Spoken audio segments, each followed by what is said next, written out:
Hello guys, welcome to a new video from the channel. This time we check how to make stickers on WhatsApp, so let's start.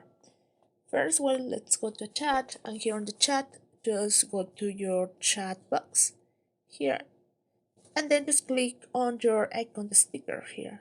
As you can see, we have three different option, icon, GIF, sticker, just go there, and you have the option that says create one. Just click here and you select, for example, one. I want to select this, and then the WhatsApp will give you the form of sticker. Just click on send, and in that way you will save it. As you can see, I sent the sticker to this person, and as you can see, we create very easy. So that's how you can create stickers on WhatsApp. I hope this works for you. Thank you for watching this video. Remember to subscribe and thumb up to this video.